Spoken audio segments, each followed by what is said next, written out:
Hi hello every one. അപ്പോൾ ഇന്നത്തെ ഞാൻ അപ്ലോഡ് ചെയ്ത വീഡിയോൻ്റെ തൊട്ട് പുറകെ തന്നെ ആയിരിക്കും ഇതും വരിക. അതെങ്ങനെ വരിക എന്ന് വെച്ച് കഴിഞ്ഞാൽ നമ്മുടെ ക്യാപ്റ്റൻസിയുടെ ഇത് കംപ്ലീറ്റ് ആരാ ക്യാപ്റ്റൻ ആവുന്നതെന്നുള്ളതും അതിൻ്റെ ടാസ്കോ കാര്യങ്ങളോ ഒന്നും അനൗൺസ് ആയിട്ടില്ല. നോമിനേഷൻ വരെ എത്തിയിട്ടുള്ളൂ. അപ്പോൾ അതുകൊണ്ട് ഞാൻ ഈ വീഡിയോ അതും കൂടെ കഴിഞ്ഞിട്ടായിരിക്കും അപ്ലോഡ് ചെയ്യുക. ഞാൻ ഈ ജയിൽ നോമിനേഷൻ ഇപ്പം നടന്നിട്ടുണ്ടായിരുന്നു. അപ്പോൾ ജയിൽ നോമിനേഷൻ എങ്ങനെയാണ് നടന്നത്, അതിൻ്റെ ഇതൊക്കെ എന്താണ്, ആരാണ് ജയിലിലേക്ക് പോയത് എന്നൊക്കെ അറിയണമെന്നുണ്ടെങ്കിൽ നേരെ വീഡിയോയിലോട്ട് പോകാം. ഓക്കെ.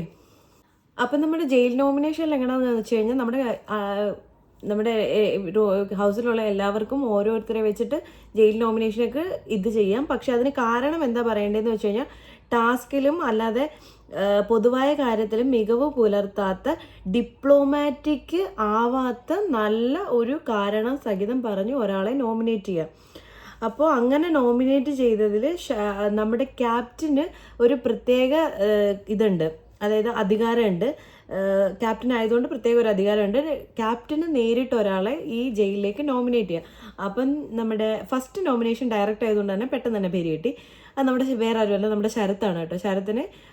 ശരത്തിനെ എന്ത് ചെയ്തു, ജയിലിലേക്ക് ഡയറക്റ്റ് നോമിനേറ്റ് ചെയ്തു നമ്മുടെ ക്യാപ്റ്റൻ. അപ്പോൾ ക്യാപ്റ്റൻ ഒരു ഡയലോഗ് അടിച്ചു, അവൻ ടാസ്കിലൊന്നും അങ്ങനൊന്നും ചെയ്തിട്ടില്ല, അവൻ ജയിലിൽ പോയി കിടക്കട്ടെ അവൻ അങ്ങോട്ട് എന്ന്.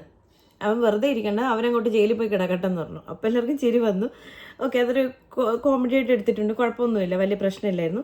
ഇനി അടുത്ത് വന്നേക്കുന്നത് ബാക്കി ഓരോരുത്തരും ആരെയൊക്കെയാണ് പറഞ്ഞതെന്നുള്ളത്.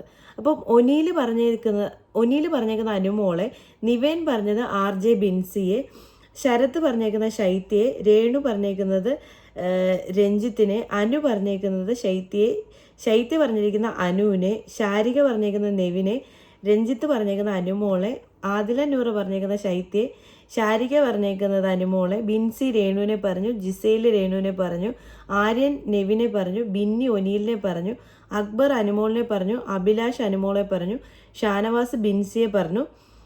അനീഷ് ഷാനവാസിന് ബിൻസിയോടുള്ള ദേഷ്യം മാറിയിട്ടില്ല കേട്ടോ. കാരണം കഴിഞ്ഞ ആ ഒരു ടാസ്കിൽ ഷാനവാസ് ഇതേപോലെ ഇവരാരെയും വിശ്വാസം ഇല്ലെന്നും പറഞ്ഞിട്ട് ഉറങ്ങാതൊക്കെ ഇരുന്നു, ഇവരെ കൂട്ട് നിർത്തിയിട്ട് ചതിച്ചെന്നുള്ളൊരിത് ഞാൻ വീഡിയോ ചെയ്തിട്ടുണ്ടായിരുന്നല്ലോ. അപ്പോൾ അതിൽ ബിൻസിയാണ് ഏറ്റവും കൂടുതൽ പുള്ളിയോട് പൊട്ടിത്തെറിച്ച് സംസാരിച്ച മൊത്തം ബിൻസിയോട് നല്ല കലിപ്പുണ്ട്.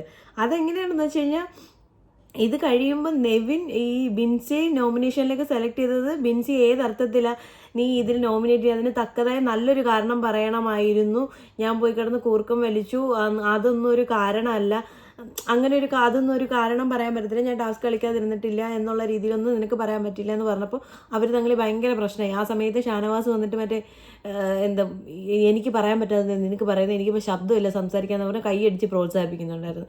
അപ്പോൾ ഷാനവാസ് ഭയങ്കര കണ്ണിങ് കേട്ടോ, എന്നുവെച്ചാൽ മനസ്സിലെല്ലാം വെച്ചിരിക്കുന്നുണ്ട് ആള്. അപ്പം അത് കഴിഞ്ഞ് അപ്പോൾ ഇതിൽ ഇപ്പോൾ ഇത്രയേ ഉള്ളൂ. അതിൻ്റെ ഇടയ്ക്ക് ഞാൻ പറഞ്ഞു എന്നേ ഉള്ളൂ. അപ്പോൾ എല്ലാവരും കൂടെ വോട്ട് ചെയ്തതിൽ അനുമോൾക്കാണ് ഏറ്റവും കൂടുതൽ വോട്ട് കിട്ടിയിരിക്കുന്നത്. അപ്പോൾ ഇന്ന് ജയിലിൽ പോകാൻ അർഹരായിട്ടുള്ളത് ശരത്തും അനുമോളുമാണ്. അപ്പോൾ ജയിൽ നോമിനേഷൻ വന്നു കഴിഞ്ഞു. ഇനി ആരാണ് നമ്മുടെ നെക്സ്റ്റ് ക്യാപ്റ്റൻ എന്നറിയാനുള്ള ഇതിൽ ഞാൻ വെയിറ്റ് ചെയ്തിരിക്കുക. അതും കൂടി അറിഞ്ഞു കഴിഞ്ഞാൽ, അത് മിക്കവാറും രാത്രിയാണോ അറിയുന്നതെന്ന് അറിയില്ല, അപ്പോൾ അതും കൂടി ചേർത്തിട്ടായിരിക്കും ഞാൻ വീഡിയോ ഇടുക. ഇനി അടുത്ത നമ്മുടെ ക്യാപ്റ്റൻ ആകാനുള്ള യോഗ്യത ക്യാപ്റ്റൻസിയുടെ നെക്സ്റ്റ് ഇതാണ് വരുന്നത്. ക്യാപ്റ്റൻസിയുടെ നെക്സ്റ്റ് ഇതിൽ വരുമ്പോഴത്തേക്കിന് എല്ലാ ടാസ്കും നല്ലപോലെ കളിച്ച, അതായത് കഴിഞ്ഞ പണിപ്പുര ടാസ്ക് നല്ലപോലെ കളിച്ച രണ്ട് പേര് ഓരോരുത്തർക്ക് വെച്ചിട്ട് പറയാം. അതിൽ 3 പേരെ സെലക്ട് ചെയ്തിട്ടാണ് ടാസ്കിലേക്ക് വിടുക. അപ്പോൾ ഞാൻ അത് ആരൊക്കെയാണെന്ന് പറയാം. ശരത്ത് പറഞ്ഞത് ഷാനവാസിനെയും അക്ബറിനെയാണ്, രതീഷ് പറഞ്ഞത് ഷാനവാസിനെയും ബിന്നിയാണ്, ആദില നൂറ പറഞ്ഞത് ജിസേലിനെയും ഷാനവാസിനെയാണ്, രണ പറഞ്ഞത് ബിന്നിയെയും അക്ബറിനെയാണ്, അനു പറഞ്ഞത് ഷാനവാസിനെയും ബിന്നിയാണ്, ശൈത്യ പറഞ്ഞത് അക്ബറിനെ ആര്യനെയാണ്. അപ്പം അതിൻ്റെ അടുത്ത് ശൈത്യ പറഞ്ഞ പഴയ ക്യാപ്റ്റനേക്കാളും നല്ലതാ, കുറച്ചും കൂടി കാമാന്ന് കേട്ടിരിക്കുമെന്ന്. ബിൻസി പറഞ്ഞത് അഭിലാഷിനെയും ബിന്നിയാണ്, സരിക പറഞ്ഞതും അഭിലാഷിനെയും ബിന്നിയും തന്നെ. നെവിൻ പറഞ്ഞത് ജിസേലിനെയും അഭിലാഷിനെയും. അപ്പോൾ ഒരു കൗണ്ടർ അടിച്ചു കേട്ടോ, ആര്യനെ നോക്കിയിട്ട്, ആര്യൻ ഞാൻ ക്യാപ്റ്റനായിട്ട് നീ ക്യാപ്റ്റനായി, അതുകൊണ്ട് നിന്റെ പേര് ഞാൻ പറയില്ല എന്നുള്ള രീതിയിൽ. ഓക്കെ, അടുത്ത ശാരിക പറഞ്ഞത് ബിന്നിയെയും അഭിലാഷിനെയും, ഒനീൽ പറഞ്ഞത് അഭിലാഷിനെയും ജിസേലിനെയും, ബിന്നി പറഞ്ഞത് അഭിലാഷിനെ അക്ബറിനെയും, രണ പറഞ്ഞത് ഷാനവാസിനെ അഭിലാഷിനെയും, ആര്യൻ പറഞ്ഞത് അക്ബർ, ജിസേൽ പറഞ്ഞത് ഷാനവാസ് ആര്യൻ, അക്ബർ പറഞ്ഞത് അഭിലാഷ് ജിസേൽ, ഷാനവാസ് അക്ബർ പറഞ്ഞത് അഭിലാഷിനെയും ജിസേലിനെയും, ഷാനവാസ് പറഞ്ഞത് അഭിലാഷിനെയും ബിന്നിയും, അബി പറഞ്ഞത് രണയും അക്ബറിനെയും, അനീഷ് പറഞ്ഞത് ഷാനവാസിനെ രണയും. ഇതിനകത്ത് അബിയുടെ പേര് അഭിലാഷ് എന്നാണോ അഭിശ്രീ എന്നാണോ എന്ന് കറക്റ്റ് എനിക്ക് അറിയത്തില്ല കേട്ടോ. അപ്പോൾ നമുക്ക് അബി എന്ന് പറഞ്ഞിട്ട് ഇത് ചെയ്യാം. അനീഷ് ഷാനവാസിനെ രണയും പറഞ്ഞു. രണയെ എന്തിനാ പറഞ്ഞതെന്ന് എനിക്കറിയില്ല. എനിക്ക് അതിനകത്തൊരു ലോജിക്കും അതിൽ ഇവരെല്ലാം പറഞ്ഞ് പുതിയ തലമുറയാണെന്നുള്ള രീതിയിൽ രണ്ടുപേര് പറഞ്ഞിട്ടുണ്ടായിരുന്നു. എനിക്ക് അത്ര താല്പര്യം തോന്നിയില്ല. അനീഷ് ഷാനവാസിൻ്റെ പേര് പറഞ്ഞപ്പോൾ ഷാനവാസ് എന്തുട്ടാ ചെയ്യുന്നതെന്ന് ഞാൻ നോക്കട്ടെ എന്നുള്ള രീതിയിൽ ഒന്ന് ആക്കി പറഞ്ഞിട്ടുണ്ടായിരുന്നു. അപ്പോൾ ഇവിടെ എല്ലാവരും പഴയ ക്യാപ്റ്റനേക്കാളും പലരും മെൻഷൻ ചെയ്തത് കേൾക്കാൻ നിൽക്കില്ല അനീഷ. ആര് നല്ലതോ ചീത്തയോ പറയട്ടെ, അത് കേൾക്കാനുള്ള മനസ്സോ ഒന്നും ഒരു ക്യാപ്റ്റൻ എന്ന നിലയിൽ അനീഷിന് ഉണ്ടായിരുന്നില്ല എന്ന് പറയുന്നു. അപ്പോൾ ഈ ഒരു ക്യാപ്റ്റൻ ആകാനുള്ള ആ സെലക്ഷനിൽ പേര് സെലക്ട് ചെയ്യുന്നതിൽ 3 പേരാണ് നിൽക്കുന്നത്. 7 വോട്ടോടുകൂടി ഷാനവാസും ബിന്നിയും ഒരേ റേഞ്ച് വന്നു. അഭിലാഷ് 10 വോട്ടോടുകൂടി വന്നു. പക്ഷെ എനിക്കിതിൽ ഷാനവാസ്, അക്ബർ, മറ്റേ ജിസയിൽ ഒന്ന് മത്സരിച്ചാൽ കൊള്ളാമെന്നുണ്ടായിരുന്നു കേട്ടോ. അപ്പം നമുക്ക് ക്യാപ്റ്റൻസി ടാസ്ക് എങ്ങനെയായിരുന്നു നോക്കാം.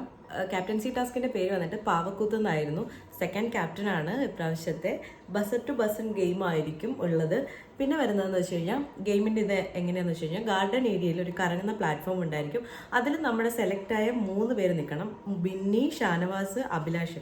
അവരുടെ ഓരോരുത്തരുടെയും മുഖമുള്ള പാവകൾ ഇങ്ങനെ ഒരു തൂണിൽ ഇങ്ങനെ കെട്ടിയിട്ടുണ്ടായിരിക്കും. നമ്മൾ ഉറിയടിയൊക്കെ ഇല്ലേ, അതേപോലെ 3 സൈഡിൽ ഇങ്ങനെ കെട്ടിയിട്ടുണ്ട്. ഇതിങ്ങനെ കറങ്ങിക്കൊണ്ടിരിക്കും. ഇതിൽ 3ലും ഇവർ കണ്ണ് കെട്ടിക്കൊണ്ട് നിൽക്കണം. ഉറിയടിക്കുന്ന പോലെ ഇവർ അവനവൻ്റെ ഇതിൽ അടിച്ച് തുടങ്ങണം. പക്ഷെ കറങ്ങുമ്പോൾ മാറി മാറി അടിക്കേണ്ടി വരുമല്ലോ. അപ്പോൾ ആരുടെ മുഖമുള്ള പാവയാണോ നിലത്തേക്ക് വീഴുന്നത് അത് ആ ആളായിരിക്കും അടുത്ത ക്യാപ്റ്റൻ. അപ്പോൾ ശബ്ദം തുടങ്ങി ആദ്യത്തെ ഗെയിമിൽ ആദ്യത്തെ റൗണ്ടിൽ ഇത് കറക്കാൻ ഭയങ്കര പാടാട്ടോ. ക്യാപ്റ്റനാണ് ഇത് കറക്കേണ്ടത്, ഇങ്ങനെ കറക്കിക്കൊണ്ടിരിക്കേണ്ടത്. അപ്പോൾ ക്യാപ്റ്റൻ ആദ്യം നമ്മുടെ അനീഷ് കറക്കാൻ നോക്കിയപ്പോഴത്തേക്കിന് ഭയങ്കര വെയിറ്റ്. അപ്പോൾ പുള്ളി അങ്ങോട്ടും ഇങ്ങോട്ടും കറക്കാൻ ശ്രമിച്ചപ്പോഴത്തേക്കിന് ഇവർക്ക് പിടിച്ച് നിൽക്കാൻ ഒരു ഹാൻഡിലുണ്ട്. അപ്പോൾ അതിനകത്ത് ഫുൾ ബലം കൊടുക്കാൻ പാടില്ല. അപ്പോൾ ഈ അങ്ങോട്ടും ഇങ്ങോട്ടും കറങ്ങുന്ന വഴിക്ക് ആ ഹാൻഡിൽ ഉൾപ്പെടെ താഴെ വീണിട്ട് അതങ്ങ് ഇതായി ഫെയിലായി. പിന്നെ എന്ത് ചെയ്തു, രണ്ടാമത് വീണ്ടും അവർ വന്ന് ശരിയാക്കി രണ്ടാമത് കറക്കിയത് ഒന്നിയില്ല. അപ്പോൾ ആ കറക്കിൽ ആദ്യത്തെ 2 പാവക്കുട്ടികൾ താഴെ വീണിട്ടുണ്ടായിരുന്നു, ഷാനവാസിൻ്റെയും അഭിലാഷിൻ്റെയും. ഫസ്റ്റ് വീണത് ഷാനവാസിൻ്റെ ആയതുകൊണ്ട് നമ്മുടെ ഇപ്രാവശ്യത്തെ ബിഗ് ബോസിലെ 2ാമത്തെ ക്യാപ്റ്റനായിട്ട് വരുന്നത് ഷാനവാസാട്ടോ. അപ്പോൾ ഇനി ഷാനവാസ് എങ്ങനെയാണ് നമ്മുടെ ടീമിനെ മെയിൻറ്റെയിൻ ചെയ്തുകൊണ്ട് പോകുന്നത്, ഷാനവാസിൻ്റെ പെർഫോം എങ്ങനെയാണ്, എന്തൊക്കെയാണ് സ്ട്രാറ്റജീസ് എല്ലാം നമുക്കിനി ഇനി നമുക്ക് അങ്ങോട്ട് കാണാം. അപ്പോൾ ഞാൻ ഈ ഒരു ഇത് ഇവിടെ വൈൻഡപ്പ് ചെയ്യാം കേട്ടോ. ഇനി എന്തെങ്കിലും അപ്ഡേറ്റ്സ് ഉണ്ടെന്നുണ്ടെങ്കിൽ നാളത്തെ ഞാൻ അപ്ഡേറ്റ് ചെയ്യുന്നതായിരിക്കും. ഇന്നത്തെ ഇത് ലാസ്റ്റ് വീഡിയോ ആയിരിക്കും കേട്ടോ. ഇവരെല്ലാം നല്ലപോലെ ഗെയിം കളിക്കുന്നത് ഞാൻ പ്രതീക്ഷിക്കുന്നു. അപ്പോൾ നിങ്ങൾക്ക് എൻ്റെ വീഡിയോ ഇഷ്ടപ്പെടുകയാണെങ്കിൽ please do like, share and subscribe. നിങ്ങൾക്ക് എന്തെങ്കിലും ഒരു സജഷൻസോ അല്ലെന്നുണ്ടെങ്കിൽ ഞാൻ എന്തെങ്കിലും ഇംപ്രവൈസ് ചെയ്യണം എന്നുണ്ടെങ്കിലോ നിങ്ങൾ കമൻറ്റായിട്ട് ഇടുക. നിങ്ങൾക്ക് എന്തെങ്കിലും കൂടുതൽ കാര്യങ്ങൾ ഞാൻ ഇതിനകത്ത് ഇൻക്ലൂഡ് ചെയ്യണം എന്നുണ്ടെങ്കിലും, അതായത് ബിഗ് ബോസിൽ വേറെ എന്തെങ്കിലും കാര്യങ്ങൾ ഇൻക്ലൂഡ് ചെയ്യണം എന്നുണ്ടെങ്കിൽ നിങ്ങൾ കമൻറ്റ് ചെയ്യുക കേട്ടോ. അപ്പോൾ thanks for watching. Thank you. By.